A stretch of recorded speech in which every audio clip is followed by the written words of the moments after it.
Hello, you beautiful people, and welcome to the As of Yet award-winning that 40k Lunchtime Show, where we dissect the meta, analyze lists, and provide all the grade A banter you could shake a stick at. As always, I am joined by my esteemed panel of guests. No Ed today. Not really sure where he is. Maybe he's still sleeping after his lovely weekend. We'll find out. But okay, we've got far more important people, so it's okay. Hey, Jack Tight, how are you? I'm doing good. I'm doing good. Had a lovely weekend of playing some lovely people at Warhammer, so nothing to complain about here. So what more could you want? Exactly. Of course, you were at Prestige for the Team England kind of application process, as was Ed, as was Tom. So that's going to be the focus of our team discussion today. You took Sisters, didn't you?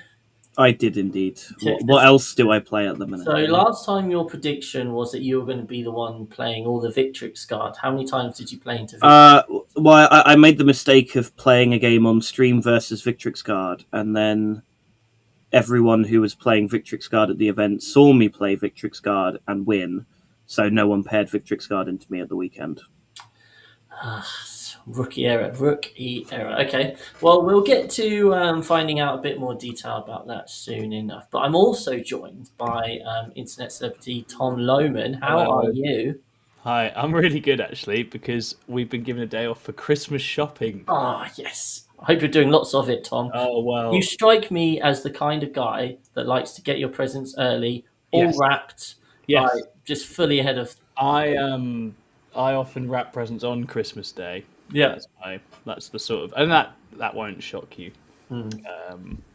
And so I mean, presents for myself, I'm always very quick to get Always. at any point, and I don't need Christmas as an excuse. But I will take the day off as a break. That is really nice. Yeah, I bought myself a nice early Christmas present at Prestige. Oh, what was it? I bought the DEC Christmas box because Yes. I wanted Fulgrim, so I was like, oh, this box is here. I can't get it anywhere else because obviously they all sell out in literally 3 seconds. So I was like, I'm gonna get one. Yeah, Why not? Jack's inner vibes monster was nibbling away at his soul across this event. It was. He was something in him has not done anything for the vibes in a while, and he really needs to let loose. too many games with sisters where people are like, oh, you need to win this game, guys. Oh, okay. Can I not just vibe with funny lists instead? No? Okay. Got to win. Excellent. And did you have a fun time at Prestige, Tom? I really enjoyed it. Yes, I got to captain a team, which was really cool, and obviously really nice bunch of guys. Slightly mix of how experienced different people were, but it was an amazing time, and we did very well. Like, we were very close to winning in the end, and Boris's team stopped us, the bastards. But very well done to them. And as I say, I got to play lots of really lovely people and have a really lovely time. I got to play Jack at the end, which was fantastic, and we had a great classic Tom and Jack game. We looked at. I came over to the table. We'd both been paired into a game where I think both of us had just been told, "Don't do anything stupid," and then we talked about it. We're like, "Yeah, KG, defensive, blah blah," and then we just started hitting each other really, really hard because the board didn't really let us do anything else. We just had to go and start shooting because the angles were so aggressive. So it was a good time. Look, if I can drive my Sanctifiers up the board 27 inches turn one and shoot Jane Zarsky there, I just have to do that. I know you like have to do that. it's what else can one? No one can resist that. Our turn one was he up one flank goes and kills James R, and me up the other flank goes and kills Morven Val. And we were like, right, it's that kind of a game. Off we go. Let's just have a massive. Peak Warhammer. It was a ruckus. It was great. So yeah, no, good time had with the Eldari. They are ridiculous, and it was a lot of fun. Excellent. We like to hear, really. As for myself, I was taking things very seriously. Far more prestigious event, the 6 Plus RTT Invitational. Nice. Our final one. Scrivo has been running for over the year, which was our attempt because our team said, look, what we would like is more social events, just to get a chance to hang out, play some Warhammer. So Scrivo very kindly set up these events, and you know what? Occasionally, some 6 Plus people do actually go. But we've got far more loyal people down south, other than 6 Plus, who have been to these events. and there was the usual, Clement was there. There was Lewis was there. There was a big push on Titanic units, so that was Nice. exciting to see. Our very own Alex Chancellor took 3 Bane Blades, and a Knight Gallant. What a hero! Oh. He also won a game. Amazing. Was it Purge of Foe? Maybe. It's we make these decisions, but it was good fun. I got to try Banishes with no Dread Knights. I got to play into Lewis's Taunar. I got to meet Adam, who I'd not met before. He was a lovely guy, playing Marines, and then I got to play Joe, our very own Joe, on Blood Angels. Oh, nice. I never played Joe before. We never played, so that was really cool. It's an experience playing Joe. We had, we had really good fun times. And I enjoyed the list, but I would say it was maybe 50% list design, 50% getting utterly screwed with cards. But my secondaries weren't very good, so I've made a few tweaks. But that's what the event was for me. And I also learned that a Taunar can kill quite a lot of Grey Knights. So there you go. I think it picked up over 1,000 points in my army over the game. So that was fun. But anyway, that's me done. So let's talk about what we're going to be covering in the show. As you may well have heard, guys, there have been riots at Warhammer World. Quite bad ones, really. They look quite horrendous. So we're going to be discussing that. We're then going to be focusing on Prestige, which obviously Tom and Jack were at. We've got Who Am I? We've got a few lists to look at, but there is no Dear Deirdre because no one's got any issues in the world. I think we must have fixed all their problems. I think we fixed all the problems. That's the only thing I can come up with. So, of course, it is December the 1st. Very exciting. Now, this has been quite a new advertising campaign from Games Workshop. For those who haven't seen it, at some point go and check out Warhammer Community. You'll see a few videos or is it 2 videos at the moment, where there are riots outside Warhammer World, all about Ultramarines. They've lent into all the crap they're getting thrown at for the Victrix Guard stuff and how many Marine bodies there. Jack, what do you think this is building up to, and are you a fan of the campaign? I think we all know what it's leading up to, which is another 6 Ultramarine detachments and about 4 new characters, which is fine. You know what? I think I'm on board with having more models for them. Fine, that's okay. I just think, can we stop making new detachments, please? Can we just fix the ones we've already got? Please, right? We've already got enough detachments to keep track of as it is. Let's not add more to the mix. That is entirely fair. Tom, any spicy things you think are going to be coming out through this? So I have absolutely no idea what's coming. So that's always an interesting position for me to be in at this stage in Grotmaaass. And yeah, so that's exciting. I mean, if they flesh out Ultramarines, I'm actually down for it, because like they've sat in that awkward spot all edition where it's like they're the special. They're in some ways the specialist one, but they don't have the biggest rule support compared to some of the others. In the long run, if that means they get separated off and we treat them like BA and Dark Angels and Special, so be it. I'm happy with that. I think that's fine. Gives you more scope to do more things with the other ones. So yeah, let's see what happens. Who knows? More rules, more stuff. All fine. It adds a bit of diversity, and obviously we just need to fix some of the units as they drop, it would seem. But otherwise, it's fine. It's all right. Yeah. Are we due a data slate anytime soon? We must be, right? I think the last one was September, so there must be one. I'd suggest probably in and around Christmas time you would expect to see one. Yeah. Yeah, I think by the I don't know why I had January in mind for some reason, but given all the rules change or updates they'll do this month with all the Grotmaaass stuff, maybe. Yeah. I would be very surprised if it doesn't come out this month. So that's something to look forward to. Obviously, it is the 1st of December today, and at time of filming, to my knowledge, nothing Grotmaaass has come out. Maybe it will come out during the show. We can live react. Who knows? I do keep refreshing the community page Good just man. for that purpose. I'm sure the chat will let us know beforehand as well. Hello to everyone in the chat. Lovely to hear from you. So yeah, we will see. Obviously, it was this time last year where we were starting to get all these new detachments, and we were like, we're going to make videos on every single one. We did quite a few. But yeah, it'll be very interesting to see what comes out. Something about Titus today, isn't it? Is that I feel like maybe? Wouldn't shock me. I feel That's the like guy from the video the game. game. Yeah, Space Marine 2. Cool. So yeah, not a huge amount of news. We're kind of just waiting around. It's about to start, right? And as Sam in the chat correctly observes, there's been word bearers have definitely had some love in the mentions, right? Because they are the conventional enemy of the Ultramarines. Okay, cool, So excellent. that's Well, a that's potentially interesting angle. It's weird because my sort of 40k goblin was like, "Oh, you should paint some word bearers." Only a few weeks ago, I think I you just were, yes. discussed Yeah. it in our crusade chat. So I think it's felt something coming. Perhaps You're just I don't know. psychic. That's I'm all just, it is, yeah. and you have literally developed psychic powers. That's But that would be more exciting than Ultramarines, and I'm not afraid to say it. controversial. Controversial. Is Erebus still alive? He's certainly bald.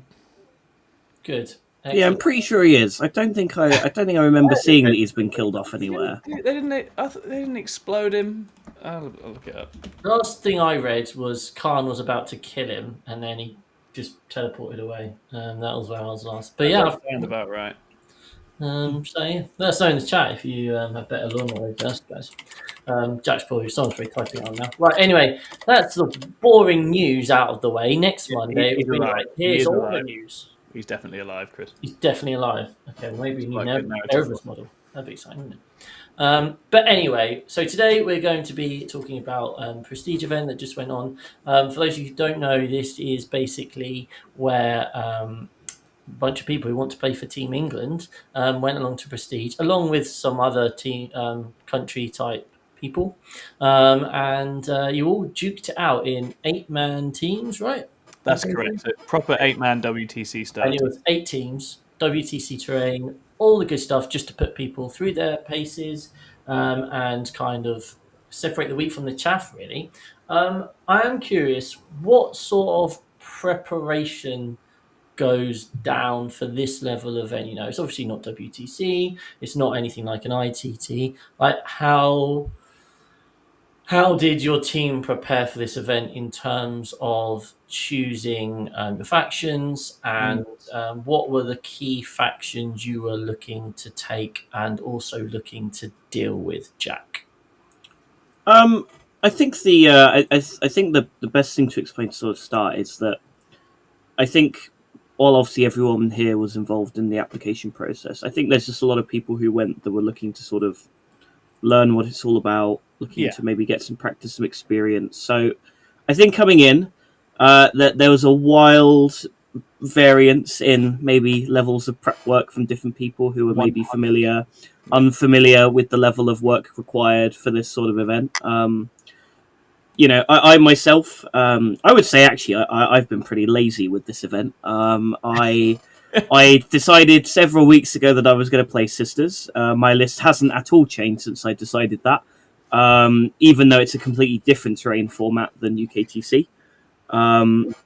I couldn't access the website until the morning of the event, so I had a very hastily filled out matrix for our first 3 rounds that someone else filled in for me, and I had no table picks for any of my boards, which I will caveat that normally I am very good for doing. He is very good at that. And it's the sort of thing where, you know, I think maybe that's the level of prep for a lot of people who are maybe unfamiliar with doing, I guess, events where, you know, there is that much prep involved, right? I think for a lot of people, it's just, you know, I'll put some predictions in for some games, and it sort of ends there. But the truth is, it goes a lot further than that. You know, missions, map layouts, deployment types, all things to be considered, all things that you need to have a look at properly. Yeah, no, entirely fair. And I guess, so Tom, what factions were definitely being taken in 8-mans, and what were you trying to prep to take down? So this I think is the really interesting thing, right? Because there are 2 elements to what's going on at Prestige, right? Obviously, you want your teams to do well and demonstrate you can do well, but actually, what we are really doing is assessing, you know, everyone there's ability to get to grips with teams itself, which is ultimately about prepping a list that does teams well, understanding what it's good at, what it's bad at, predicting on that basis, and then delivering on that basis, right? And so I think for me and with my team of players, as Jack says, there's a real mix of abilities. I had some fantastic sort of long-term veterans of teams. I had some players who literally there were missions they hadn't even played before.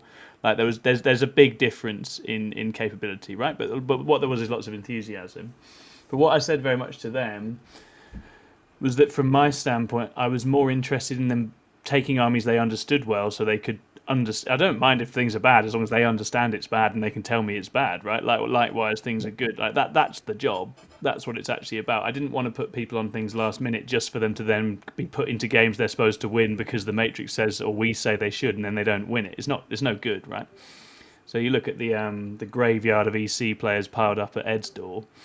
That's what you get for doing that. It doesn't work, right? And it actually makes players end up looking worse as a result. So I wanted players on armies they were happy and comfortable with.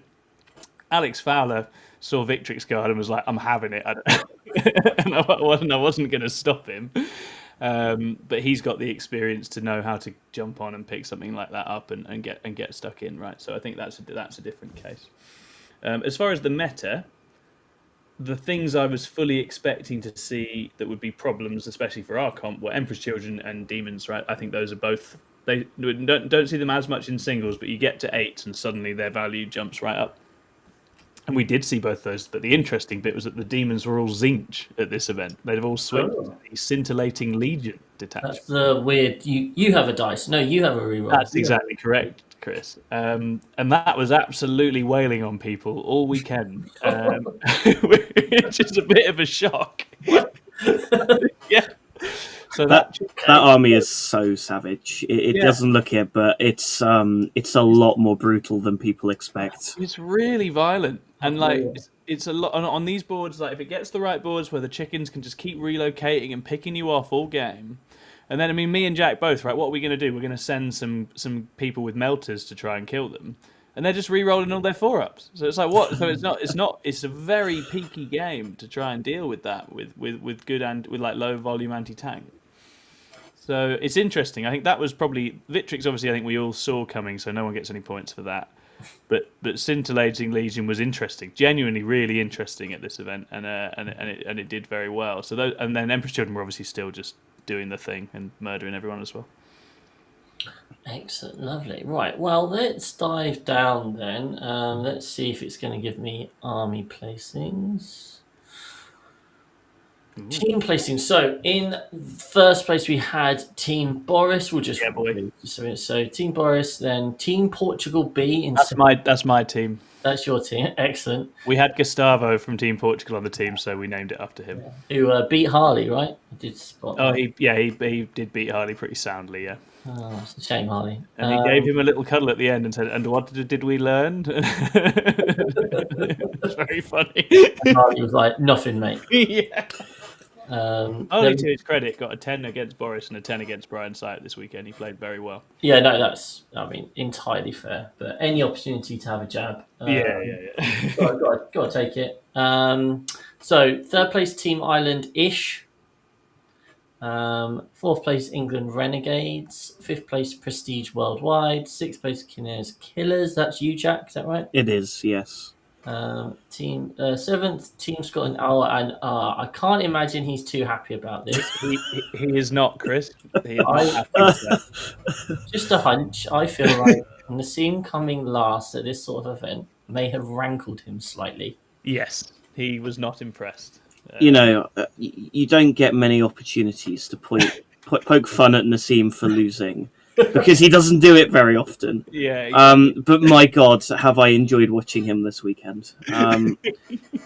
For once, it's me who gets to mock him for losing random games and not the other way around. Yeah.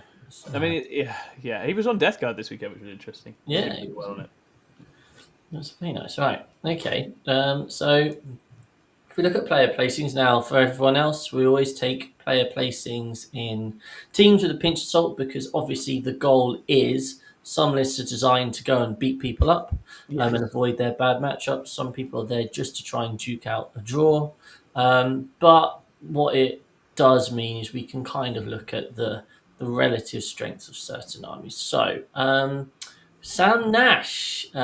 He God, he's did in form. He's he did terrifying. well, didn't he? So Admech. Let's have a look at this tasty little Yeah, Admech list. he We're has talking been. about Admech a lot at the moment, aren't we? Yeah, Hello, well, Screen. he was up there at ITT as well, right? One of Yeah, the exactly. Yeah, that's what I He's mean. really Sam is having an incredible year. He's on a roll. Clearly loving this list. So we've got Call and Manipulus, 10 Rangers, 10 Rangers, or love this, 10 Electro Priests. I've got So some of good. them still. So Absolutely good. beautiful. 5 Sky Stalkers, and then we've got 15 Infiltrators, 1 brick of 10, 1 brick of 5. We've got 20 Ross Stalkers, 2 10s. Cerberus Raiders, always love those guys. A big unit of Iron Strider, Las Chickens, and then we've got triple Disintegrator and 1 June Rider. So It's just feels interesting, like isn't it? It's one of those lists that you look at and you're like, it's not that much stuff, yeah, but I can only assume he hits people in the face with it exceptionally hard. and they don't get back up. And they never come back out. He starts hitting and they're like, it's all right, I'll get out in a minute, and they never do, and then they're dead. And the big brick of infiltrators is quite interesting.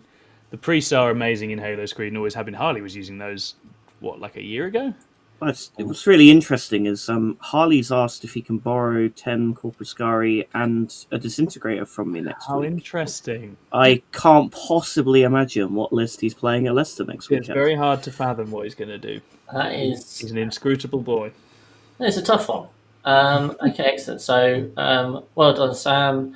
As you can see, Strong. there, And that's a victory for the punchy Halo rather than like the stodgy stat checky. Yeah, I think go and kill you, Admate, right?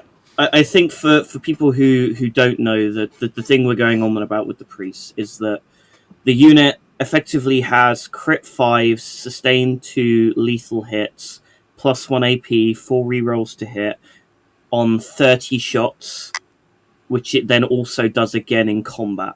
Yeah. So it is a simply mind-blowing amount of damage from what is effectively not a particularly expensive unit. is it? What's the is it like strength 5 minus 1 1 or something? I think I they're... don't know if they have AP. I'm not sure if they have AP. Yeah, I can't remember on the AP front, but the stacking up of sustained lethals is absolutely It insane. just becomes a complete all-purpose damage unit in that context. Yeah, it's not AP, but it's just a lot of 5 shooting. So anything that's not a 2-up save, it just drowns They it. will gain a point of AP from the Admech army rule from Of Doctriners. course they will. Well, that'll So help. they are AP1, Yeah, but they're not quite AP2. But it's still, you go run the numbers on sustained 2 lethal crit 5s, 4 rerolls, and you'll see very quickly it basically kills everything in the game that doesn't have 2-up save with AOC. Yeah. And all for cheaper than a brick of mandrakes. So that's good. fun. So yeah, well done, Sam. Only dropping 5 points the whole weekend. Then we've got Josh Roberts. Rosh. It's weird. I didn't know Josh was at the event. I thought. Yeah, we were told that Rosh Joberts. Yeah. Oh, is it Rosh Jobbers? Yeah. Yes, Rosh Joberts. Come on. Rosh Joberts. Anyway, they've obviously spelled his name wrong on the thing. Amateurs, absolute amateurs. Well, he's gone Ultramarines. He certainly has. I am shocked. So we've got Sicarius, Captain Gravis Armor, Lieutenant Combi Weapon, Calgar, Uriel Ventris, Intercessor Squad, Impulsor, Ballistus Dreadnought, Ballistus Dreadnought, Ballistus Dreadnought, Cursor Squad, Scout Squad, Scout Squad, Victrix, and everyone's happy, right? So last week we spoke about Innis only taking 2 units of Victrix. Josh has obviously gone for the 3 units. And he did pretty well with it, didn't he, Jack? Yeah, I mean, I think there's no surprises here after how much I spent the last 3 weeks complaining about this datasheet. It turns out they're really good. And they're really good at killing people who are not prepped to kill them, which is their ideal environment in teams. I think it's probably worth saying here that as broken as I think Victrix are, I think the problem is slightly exaggerated in teams. Because there is a couple of things that can hunt and kill Victrix. I agree. The problem is all the Victrix players have worked that out by now, and in teams, they will never pair themselves into it. So what are those things then, Jack? for everyone? I think one of them is Sisters. I think Sisters can play them. Yep. And I think we paired Eldar into it in the last round, thinking it would be okay. I think the game didn't quite go to plan, but we were trying to play for a small loss there. I think Eldar can play it. I think Sisters can play it, and I think probably the Big Demons can play it as well. Yeah, those three all have some game into it for sure. So why do Big Demons play into it? There's a few things with the Big Demons. Constantly relocating. The Victrix list is slow if you look at it. Like, it's not getting you, is it? It's dudes on foot. And so you've got a bit of time to shoot it and whittle away at it, and the demons can do that. They've got lots of AP, they've got lots of shooting, they've got big monsters as well. The Victrix themselves, like, some of the only things they're not immediately killing are big skewy things, right? They're not. That's where they're a bit less effective into it. And obviously, I mean, it depends on the flavour that you play, but if you're playing Incursion, for example, right, 6-inch deep strike and charge, it gets around the entire reactive move mini game that they're playing. So it's like if Victrix are out and Scarbrand just drops down, he's just going to charge them, it doesn't matter. And so those sorts of things, where you've got the massive damage and the sneaky reach of all three of those armies, gives them some pause at very least. But anything remotely honest just gets run over pretty hard. Nice. It all makes sense. So that was second place. Third place, It's more Victrix, Chris. I know I haven't looked at these, but if I was a betting man, oh look, Thaddeus. Obviously your co-commentator, Mr. Charles. He's only got he's got a little. He's a coward. He's gone for a little bit more style. He's got a Gladiator Reaper. He does. And then triple Redemptor rather than triple Ballistas. I do actually really like this list. That's cool. He's got his own little thing there. Because I just don't rate Ballistas very much. I know they're cheap. I just don't rate. I like a Redemptor more than the Ballistas. Okay, so I think the Redemptors are very good for the mirror match. Yes. Victrix have a real tough time dealing with Redemptors with -1 damage. So yes. And then we've got in his next place. So second, third, and fourth, all on Victrix Guard. Is this an identical list? It does look quite similar. Oh, he's got the same name. No, he's got some speeders in there. Josh doesn't have the speeders. He's got speeders and vindicators. He's got the same list as he had last week. Which is double Victrix. He had the Vindicators. He's got those, and he's also got Guilliman. So we've actually got three reasonably different flavors there. We've got 12, 15, 18, or whatever Victrix Guard. We've got different types of Dreadnought choices, tank choices. Yeah. Isn't that fun? There's so many options for everyone to play around with. It's quite cool that there's a range of ways you can slice it, right? I do think that is good. The problem unit is... Ultramarines were just good already. Like, they're already just absolutely fine. And this just has got them a bit too far over the top. Bit too jazzy. And then our very own Mr. Ed Watts on Eldari. Obviously, Eldar are in quite a tasty spot at the moment. Classic aspect host. Classic aspect host. Look at that. Beautiful. Just the four dudettes. Falcon there. Cheeky. Lots of Banshees, because you don't get to play your shooty matchups all the time. No. Lots of orcs. It's all stuff, really, isn't it? Nothing exciting there, Ed. Stop being boring. But he did win quite well. He did think about bringing a Farseer for some reason, and then he didn't do it. Okay. I think that was the right decision, Ed. What a worse. Right, here it gets weird here, so hold on. This is fun. This is more fun. Mr. Chew, captain himself of England, K-pop demon blunters. Nice. Scintillating Legion. We've got Be'lakor, Demon Prince of Chaos with Wings, Kairos Fate Weaver, Lord of Change. So some big stuff there. Then we've got Unit of Nurglings, and then we've got Unit of Pink Horrors. Oh, here we go, Flamers. You remember that time where Flamers were I do, I remember it well. I do. I remember playing a certain Tom Lohman with Flamers when they were really broken. You do. You killed all my neophytes. It was very mean. So we've got 3 units of 3 Flamers, and then 3 units of 3 Screamers. Where is this? I don't. Right, someone talk me through this. Where is this? How's this doing so well? So that is the confusing bit, isn't it? Jack, do you want to tell him a bit? Okay, so obviously, I think everyone knows this bit of the detachment when it came out. People talked about how durable this detachment actually is, right? Because you effectively have I'm not going to say infinite CP rerolls, but you have a lot of rerolls for your 4-up invulnerable saves. Now, what this does is it makes your Lords of Change and Kairos functionally immortal to any low-volume anti-tank shooting. And if you look at the meta at the minute, a lot of anti-tank shooting is very low volume. Like you look at the Abmec list with the Scorpius and Ballistari, you look at Marine players taking Ballista's Dredge, you look at Sisters of the Melter, you look at Eldar with Fire Dragons. They're all very low volume. Yep. They're functionally immortal to these types of units. Now, that's only one part of the puzzle on why this detachment works. The other reasons is that, two, it's almost impossible to play a non-interactive game plan against this army. Yep. Now, the reason that doesn't work is, one, there's Kairos, who himself has an indirect gun, but two, is there's an enhancement on one of the Lords of Change where he basically gets to use a unit within, it's either 9 or 12 inches of himself. Yeah. And then he picks a model in that unit to draw line of sight and range from. Nice. So what they effectively could end up doing is, they take one Lord of Change and they fly it over to something they want to kill. Like really bad. Let's say they really need to kill this unit. They fly one Lord of Change over. They shoot them with that Lord of Change. They then shoot them with the second Lord of Change with the enhancement behind a wall 12 inches away. And then if that unit still happens to be alive, you shoot them with Kairos. Yeah. Now, there's some good damage buffing strats in this detachment too. There's a +3 strength, +1 AP strat, which is great for the Lord of Change shooting. You've got Be'lakor for reroll 1s to hit, so they're hitting on 2s, rerolling 1s with sustained hits D3. They are. So the damage is there.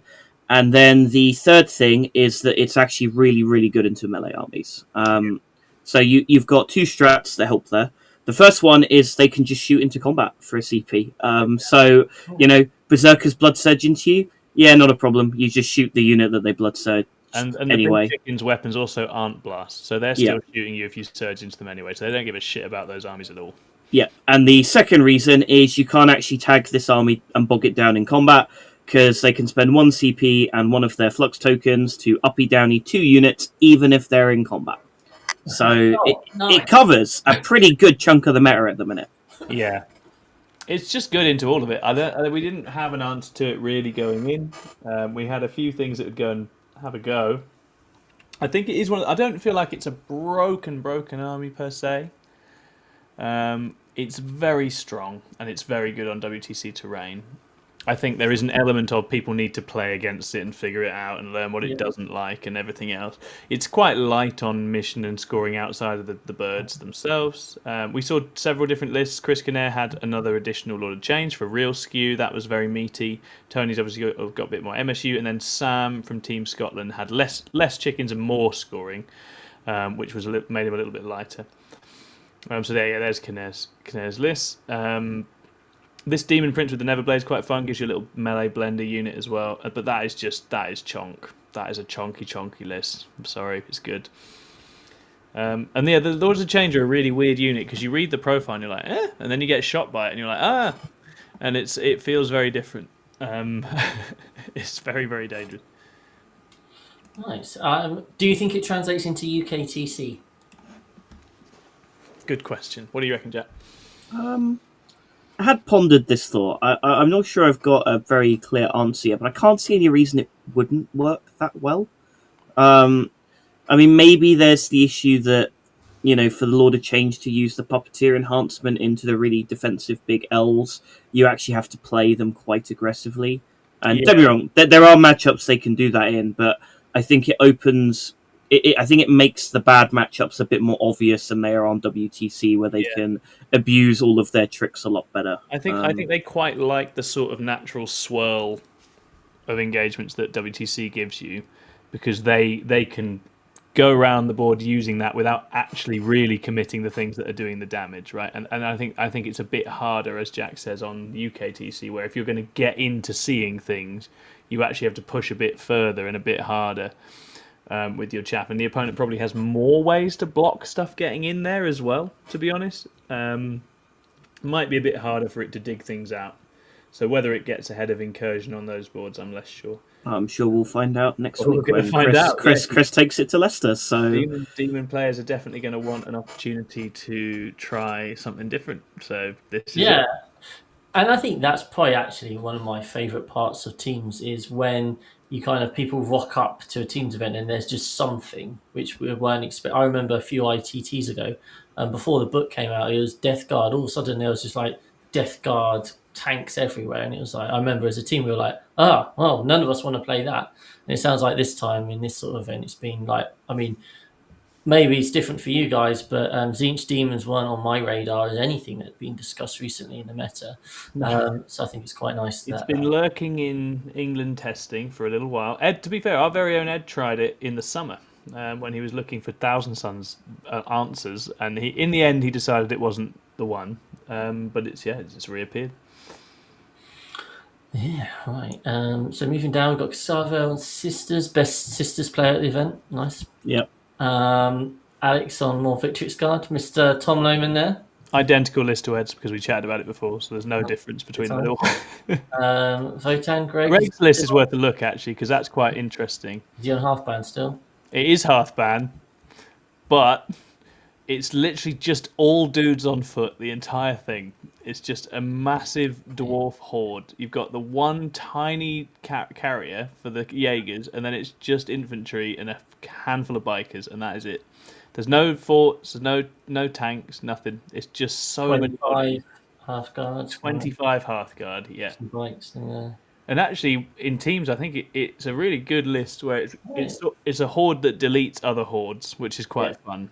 And the -1 to wound infantry, and all the tricks Hearthband gives you, the +1 damage against monsters and vehicles, 6-inch piling consolidate. It adds up really quickly on any board where it can sort of get the little lads into play, and also any boards where it gets quite hard to stop the Hearthguard dropping. It's really, really quite a punchy list. I like it a lot. Nice. Excellent. Always good to have a bit of different flavour there. Yeah. Nassim lost the game. Embarrassing. I know. Who did Nassim lose to? I didn't spot that. Oh, let's go find out. Jack's sounding even more excited. Let's just find that. Ooh. Talk about that. Go and find round 4, and let's just see who the team lost to, and comment on that for a while. And then I can send him the clip. He lost to Brian. Okay, Oh, fine. acceptable. That's All not right, normal. I can't give him too much grief for that one. Oh dear. Okay, well, we'll allow it. Good old Sam there. He's obviously on an absolute run for World Eaters at the Yeah, moment. that's the World Eaters Horde, which was Yeah. less common now, and some of the World Eaters players did not have an easy time. So Sam keeping up the I scores. assume he just got into a bad match up there or something. Yeah, I think believe that was Victrix Guard. Yes. Yeah.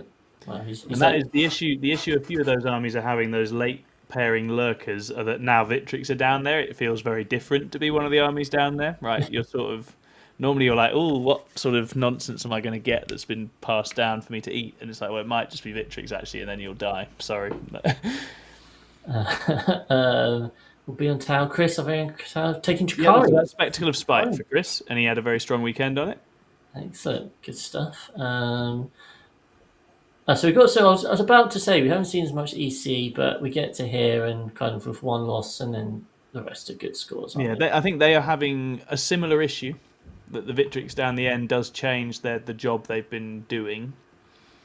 And you'll see a bunch of armies struggling with that, but they were still very good. Admech as well, to be honest, didn't have quite the same strong weekend they were having previously. So it's having a knock-on effect on all the armies. All the armies have dropped off a little bit in capacity compared to where they were, because if you get randomly boshed by Victrix, then it changes the feel. Yeah. More Marines, good. I'm assuming Everson, I think, was on Raven Guard. He was, yeah. Nice. Raven Guard for Everson. Well done, Danny. There's one lonely Jack Tyne there. Sisters, Indeed.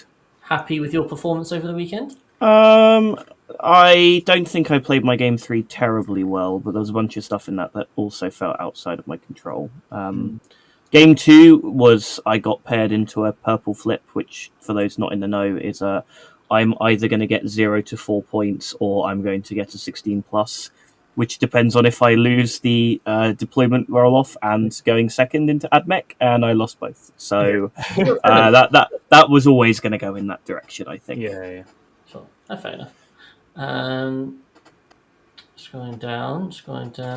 Brian Sipe got 1 point in the game. Got to be a story there. That was Sam Nash. Yeah, it was Sam Nash. Yeah. Ah, blimey. Good work. Well, there. Look at all these celebrities, eh? Craig in the chat, though, with your death card. Well done, mate.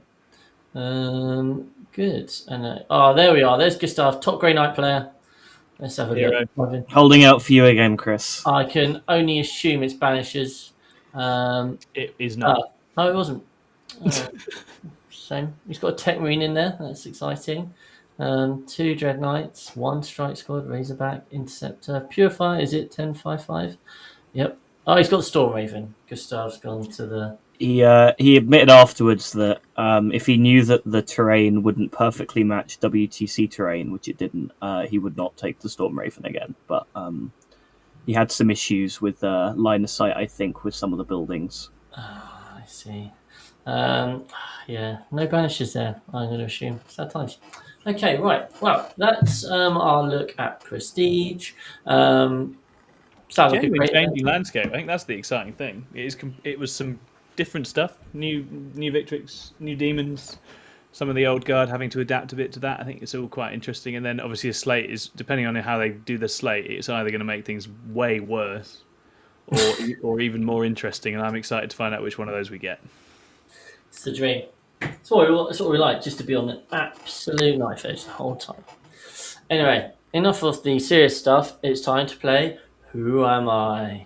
Now, as always, play along at home, but do not put your answers in the chat because, otherwise that cheeky Jack Tight will steal all your answers. I will indeed. You all know much better than I do, so.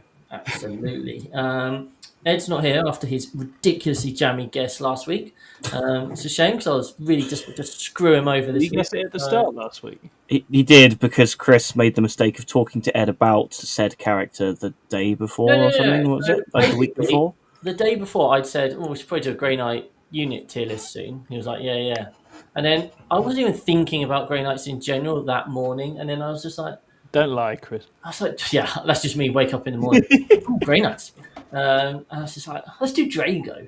And then, the first thing I put down, like no relation to Drago at all, and just put down bloody Drago. And I was like, you sick son of a bitch. So anyway. Classic Ed. He can't keep getting away with this. He's not fair. Anyway, so I apologise in advance, guys. But because this was my anger being taken out. But you never know. You might also get it immediately. Because stranger things have happened. Anyway, clue 1. This character is not a human. So you can't write down Yarick. Well, that's it. I'm done for now. I don't know what to put.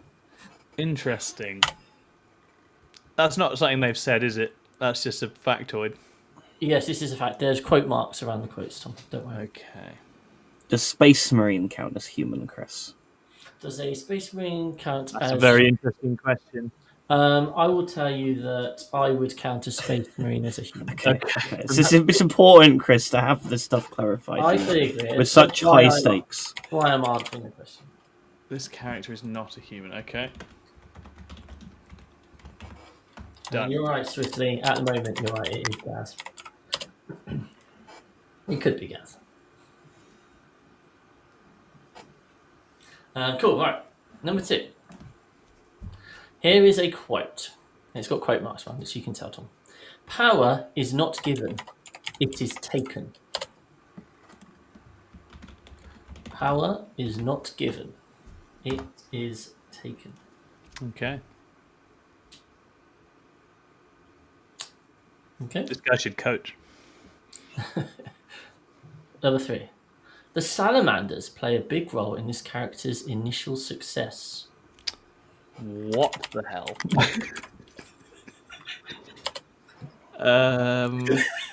Chris, I think I might be on the right line here. That's exciting. I really hope I am, but I could also be completely wrong here. But So I'm gonna stick on what I already did because I don't know what that means, and that's fine. I'm absolutely fine with Jack getting anyone else apart from Ed getting jammy. Ed, on the other hand, absolute bastard.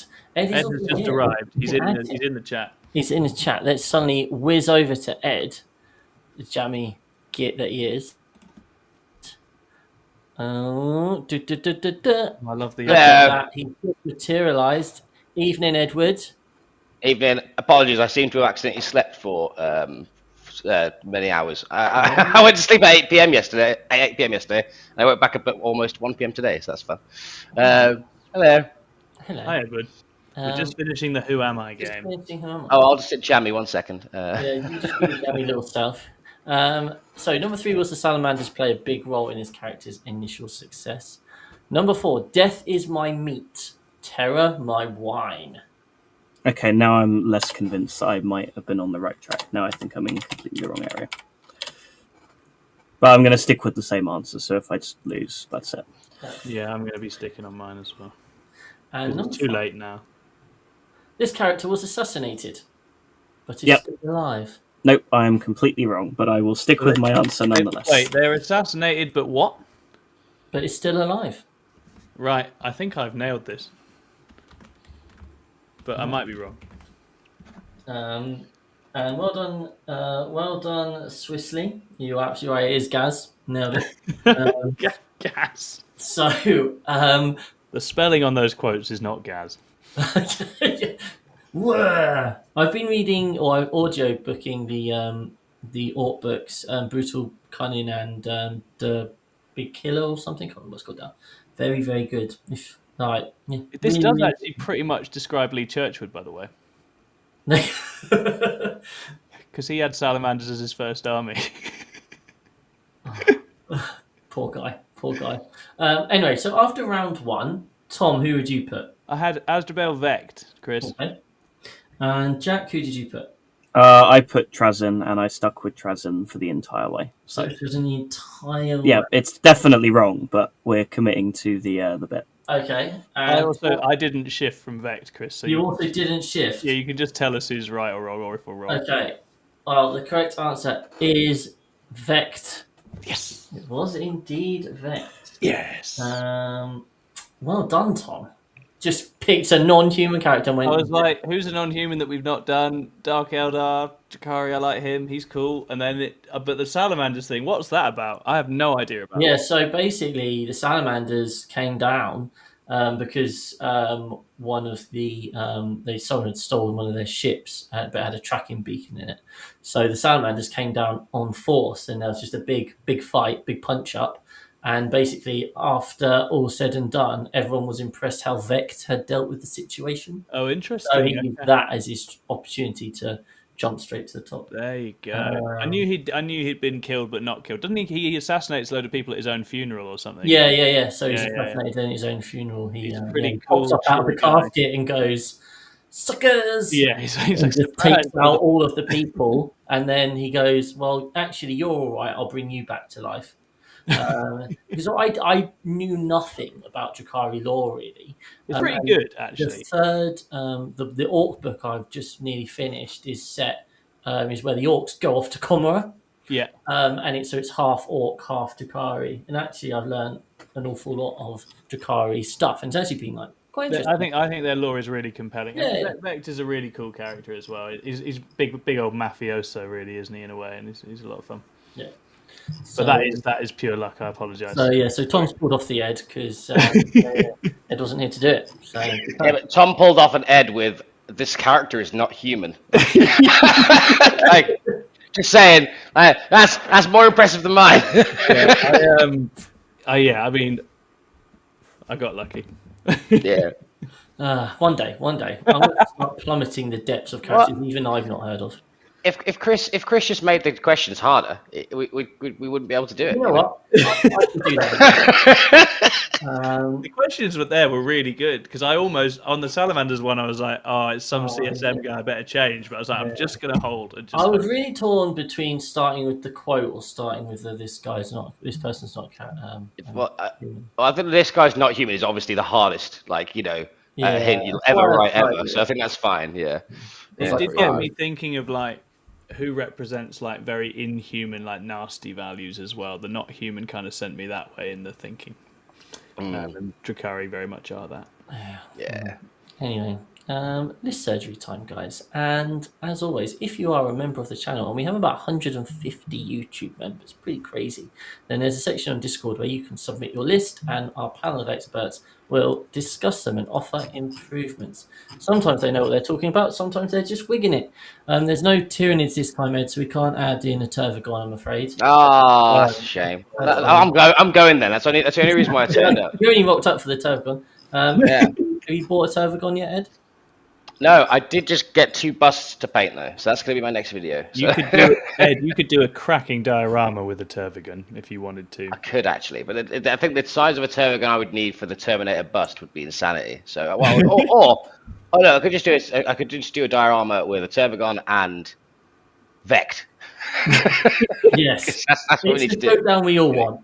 Yeah. Turvagon versus Vect. Yeah, Well, Turvagon doesn't do damage, and Vect will stop all of his CP, so it'll be fine. Yeah. Oh, what head fuck. Right. Anyway, today, Death Guard. Now, normally I'd step up here, but I will let you guys. I have tried to arrange it so you can kind of see what it says, Max, because Max complained I was hiding the list. So, looking at my phone, I've almost managed it. So I think Jack's looking the same thing as me. Is that a Neurolictor there? May or may not. I saw Jack's face, and I was like, he's looking at the exact same thing as me. You know what? If you could put one in Death Guard, absolutely. That book needs some good loan ops, so why not? And they've got Battle Shock tech in Death Guard too, so I can see it. You're welcome. Great idea. Just forgotten to remove that. We'll find out. Anyway, so in Death Guard's list, we have a Demon Prince Nurgle with 14 Resilient, 2 Lords of Contagion. One of them also has a enhancement. Can't remember what it was though. Mortarion, Spawn, 2 units of 3 Death Shroud, 3 Bloat Drones, 2 Blight Haulers, 3 units of 10 Potswalkers, and of course, if he really wants to cheat, a Neurolictor. Sorry, so anyway, Death Guard. How are we feeling about Mortarion at the moment in Virulent? He's cool. Very good. He's cool. He is very good. He's a polarizing choice, right? It sort of it defines the list whether you have him or not because of the investment. But he is excellent. Like he's a real pain in the arse. Yeah, I don't like shooting with fire dragons because that can sometimes not work. Like it's sad. And that fire dragons are meant to not work. Yeah, exactly. Okay, so if we're happy with keeping Mortarion, then are we happy with this Virulent list? Is there anything? I mean, it looks pretty solid to me. The Neurolictor stands out as a change. Yep. Potential option. Yeah. And then I think what's he got? So he's got his Poxies for his draw out, Blight Haulers. He's got a lot of guns still. How do they still have so much stuff? I think I think the thing that's at least worth telling the Death Guard players to try and stealing all of our England tech again is if you haven't tried them, Light Lord Terminators are really good. And I know Death Guard players love the models a lot of the time. So if you haven't tried them out in a long while, give them a go, and maybe you'll be happy with them. Yes. The 10 brick of Black Lords that's probably the other way you could go instead of Morty, right? If you wanted to go. Swap him out. Are we happy that Virulent's the best attachment at the moment in Death Guard? Yeah. Obviously, Taliban Summoners is also really good. I love Taliban. And he Summoners. could, if he took Mortarion, he could actually swap out basically just all the stuff for several great unclean ones. Okay. And Rotigus. In a very different direction. That is a thing you can do. That's reminded me I need to put a Despoiler and 2 great unclean ones on the table so I can make people toughness 9 and then shoot them with my strength 10 battle cannons. That's exciting. But that's the only other thing. I think either Virulent or Taliban Summoners great unclean one spam. You can take your choice. Anne says, I have 15 Blight Lords. Any particular loadout? It is no special melee weapons, so just the generic melee weapons and all of the better guns. So I think it's 2 spewers, 2 blight launchers, and 2 autocannons. Nice. There you go. So something else to try there. You are completely right on the spawn, and the spawn are amazing. They're really good. Yeah, they're really good. With this list, I do wonder. I mean, yes. How often do people still do the double order contagion a lot? I was like, you could. He's quite spenny, so you could make him into 2 more things if you wanted a bit more like light stuff for the early game. Like he could turn into spawn and something else, maybe. I don't know. I think it's because Yeah. I think it's you can separate him off as well. Yeah. That's The the game always use him on his own anyway. So yeah, Like, he just goes off on his own somewhere and he's like, "Hi, I'm annoying." it's so annoying. Yeah, it's good. Virulent Druid's just still very, very solid and good. It doesn't shine as much on UKTC, but very good elsewhere. Nice, there you go. So hopefully that's helpful, and when in doubt, just add a Neuralink, mate. And Yeah. you'll be absolutely fine. Right, now then, Mr. Max. Here we go. Special Snowflake. Max wants to go back to Inari. He does. And he actually took it to an RTT. I'm not sure if it was this exact list, but he did go to the Invitational and he took it, and he's posted up his match report in the coaching Discord. And it sounds like he had quite a good time with it. Oh, that's great. So this is where he was at. Obviously, not many people investigating Inari at the moment, just because Aspect Host is so powerful. It's such a deliciously bonkers list. It is quite funky. So we've got an Incarn, 2 Spirit Seers, we'll find out why shortly, 2 units of 5 Void Reavers, 3 units of 5 Fire Dragons, 2 units of 5 Rangers, 2 units of 5 Warp Spiders, 3 units of 5 Wraith Blades, and then 3 units of 3 Shining Spears. So Tom's immediately erect. My heart sinks. I know, from what I can remember from what he put in the Discord, I think he felt he needed a 3rd unit of Warp Spiders. I can't remember what he said about the Shining Spears. But Tom, let's start with you. What are your thoughts on this? I agree on the 3rd unit of Warp Spiders just because they're just bananas, right? And I think it's always good to have the 3. I hate every time I write a list with 2, I end up sad because I play like I have 3 and then I remember I don't have 3 and I'm like, oh no. This is a very, very different style of list, right? So you've got the Incarn bopping about. Wraith Blades, I think, is an interesting one. I've not seen them used at all in recent time. And it basically, this is quite all very short range, commit into combat. I guess, is he doing some stuff with using the moves, the Inari moves on the Wraith Blades? Is that what's going on? He's got some, you can do some chasing after people when they fall back. It's quite fun. Actually, no, do they? Yeah, I don't know if they get, I assume they do get the Inari stuff. But try and chip them down, then they've got fights first, they've got fight on death. Shining Spears are obviously incredibly volatile as a unit to use. He has changed his list since, and he has trimmed down to 2 units of Wraith Blades and 2 units of Shining Spears. That makes sense. And he then added double 5 Banshees, double 5 Striking Scorpions. Yep. Because I was going to say that for Inari, I mean, we've obviously a few of us have been talking about Inari just because we like the Inari, like Incarn, right? And in general, we want to give it a go. The Autark Banshee unit was always fantastic in Inari, so I think that's always worth having in there if you do take Inari generally. Excellent. Ed, have you at all looked at Inari recently? I've not used Inari recently, and I was actually just reading the rules again, so I can actually make an informed decision on this. That's very good. So, thank you, Tom, for explaining things. So basically, I think Inari used to have a very different build, where it's like one good fight first brick, Inari bouncing around, the young Khan bouncing around, lots of little trading pieces, and all that sort of good stuff. Now, I feel like this is going down a slightly different route, but I do feel like they still have the threat of the fight first, right? Because you can give a unit fight first, I believe. So instead of the fight phase, when you know a unit that is supposed to start strength, you can give fight first. So if you lose a Wraith Blade, that's great. The Wraith Blades also fight on death, which is great. Shining Spears are good at killing vehicles. Void Reavers is trading. Fire Dragons are Fire Dragons, they're great. I think the one thing you'd benefit from here is a transport of some description. Yeah.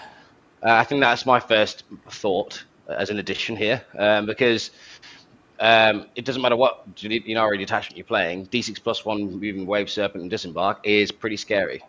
So, and that would also make you lead into maybe you take a unit of 10 Fire Dragons because they're cheaper and they can go into the Wave Serpent, right? Yeah. So I feel like the unit of 10 Fire Dragons in a Wave Serpent, you'll see in a lot of lists just because of how much value it provides to most Eldar lists. But I'm not saying you need to, but I feel like it will give your Fire Dragons the reach of the threat it might need to open a transport, which you can bring down the Yunkan and all that sort of stuff. But yeah, I think I would definitely be looking at putting a Wave Serpent into this detachment, into this list, because I think that's one of the main things that will let you reach into furthest places. If you have your Howling Badgers in there as well, they're gonna have a bigger threat range. And yeah, I think I'll be looking at that. It would be my first, gut feeling. I think dropping down to 2 Raised Blade, 2 Shining Spear, and giving other pieces is great. That's also a great call. But definitely, I would look at the transport. That's my one sort of. Yeah, it's just the actual use and delivery of the Fire Dragons is a bit peaky if they're just on. Yeah. And that was always something I found with Inari, is it was very signposted, right? You'd either be walking them on an edge, or you'd be like hoping they put a tank in the middle. And if they didn't do either of those things, then the Fire Dragons. It's just with this list, I think its primary issue is going to be stuff that just picks it off at a distance pretty happily without needing to go and have a scrap with it. Yeah. There's a lot of screens, but a lot of the screens are expensive. Yeah, So, that's the thing, right? Yeah. You start running out of stuff pretty quickly in that sense. The sticky objectives in Yunari is really good. Like, there's still lots of nice little plays with that, and the actual combat toolkit is quite fun as well. But so Max, I like the idea of Max asking for consultation, because at his heart, what Max wants to do is create and do interesting things. And Max, you should just keep doing that. Don't listen to us. It's fine. I think I'm glad to hear the list worked. It's awesome. It's lots of cool stuff. I think Incarn is definitely the build around for Yunari rather than Ivrain at this moment in time. What I'd love is for them to put the new Incubi over into Yunari, the Drukhari ones, because they're strength 5. They've got dev wounds against infantry. There's various things there that would make that unit quite interesting again, I think. But until they do that, I think it's in a bit of a dive.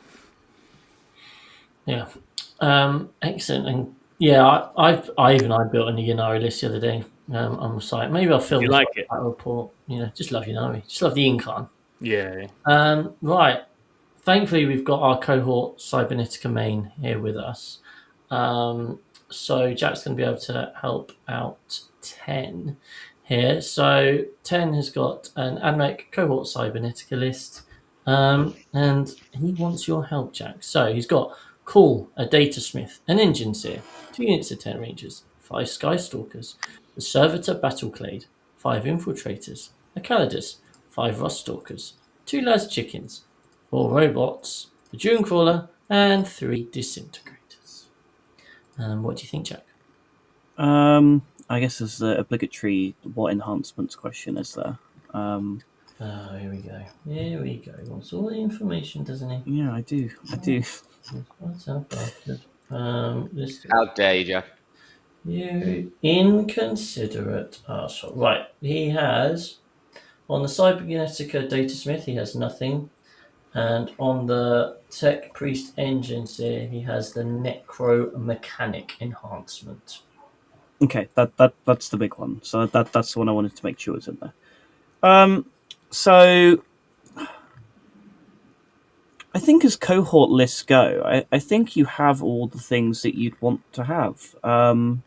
You've got the triple disintegrator. I think you could probably skip on the Dune Crawler. I still don't love those. Maybe take more Las Chickens instead. You haven't gone overboard on robots. As good as they are in this detachment, it's important not to go too heavy on them. You've got plenty of chaff units. You've got the right enhancements. I'm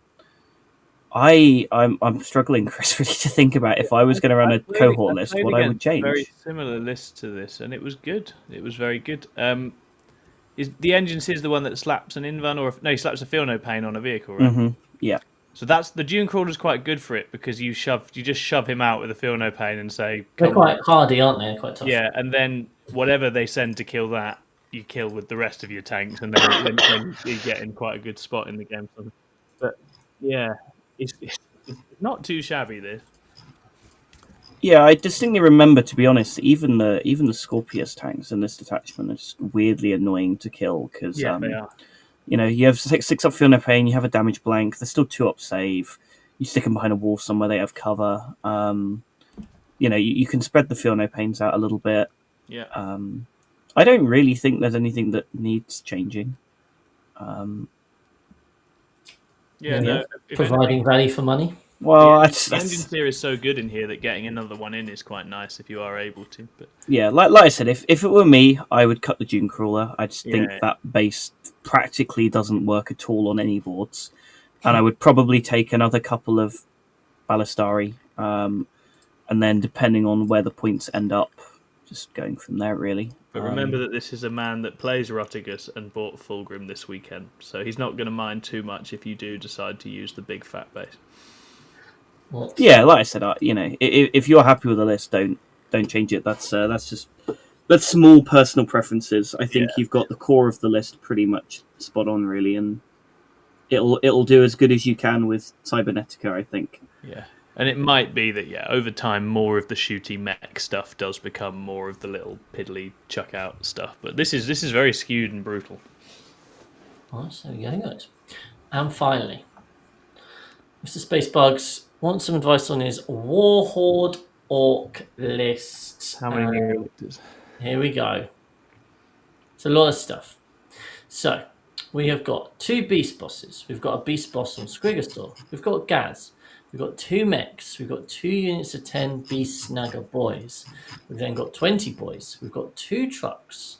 We've got 6 breaker boys. We've got the hero with 3 death copters. We've got 10 flash kits, 10 Gretchen, or 11, 3 killer cans, or even more of a hero, 4 Squighog boys, a unit of 5 storm boys, and a unit of 6 tank busters. No battle wagons, which obviously is a bit in vogue at the moment. I guess, well, Jack, you are the guy that played with Orcs most recently, I guess. That's interesting, Chris, because I thought you were the Orc main here. I- And on his post, he my distinctly 10 Gretchen and one atted you for thoughts on his Right. list. So I He just did. wondered what I think it was you more- had to say about it. I mean, I think it's great. I think it's pretty much perfect. I wouldn't change anything. Okay. That's my. All right. Yeah. Obviously, the less known or less seen things here are the death copters and the killer cans. I think copters are really good. I think cans are slightly less good. I don't. I think the thing that I'm looking at this and thinking is that it's trying to do too many things. Yeah. I think it just needs to focus in on 1 or 2 areas of the Orc book a little bit more.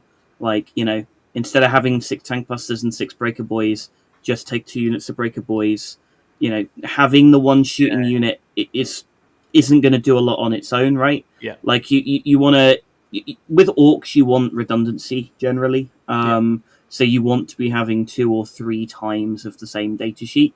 Normally, they tend to be the ones that people think are best at the moment. I think the problem with Orcs is none of their stuff is reliable enough on its own to be like, I want only 1 of this, apart from the Gazbrick, obviously, because that kills literally everything it looks at in the game. But everything else has just enough failure points in it that you want to have 2 or 3 times of that unit. So, what direction do you think? The avenues you can go, because you've already got trucks and mechs, right? You, as Jack says, double up on either breakers or tank busters, because the truck with the 2 squads of tank busters out of firing date with the mech giving it +1 to hit is a really fun unit. If you want to still have something in Orcs that genuinely slaps at range and keeps certain kinds of armies honest, that's the way to do it. But if not, and it is Warhorde, so like all in melee is a good time, then go for breakers. I think, as Jack says, 1 little unit of death copters is actually brilliant. I love it. It's a good little ingress. It's really annoying. It gets in behind places that they are exactly the kind of thing that the sorts of units that live at the back of a board do not want to have to deal with if they do get in there at some point. I think the death copters are good. Killer cans, I think, are sadly not so good because they just don't hit anything or do much. So they can go. And I've seen a few listing competitive innovations using either the beast bosses or Mozrog just as like a stodgy, baity piece. I don't think that's bad at all. I don't think you need the Squighog boys though. I think the beast bosses and Mozrog work fine, but Squighogs you can use as like an early tar pit, but I don't think you need them per se. Yeah, I think Squighogs unfortunately run into the issue of we're an anti-vehicle unit. that's not actually that great at hunting vehicles. It's only AP1, so the moment it runs into any form of 2-op save with AOC, they kind of just fall flat on their face.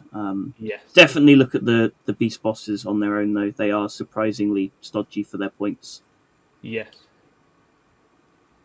Lovely. Well, there you go, Spacebugs. Hopefully that helps you. Now we've run over into people's working hour. We're ruining the economy of this country. I can only apologise. So we will hold it there because, as I said, we've got no Deirdre. But as always, thank you very much for joining us. We will be back next week, presumably to talk all about Grotmaaass, which is an extremely exciting time. I'm sure lots of wonderful stuff will have happened. So thank you very much to everyone for joining us, and we'll see you again next week.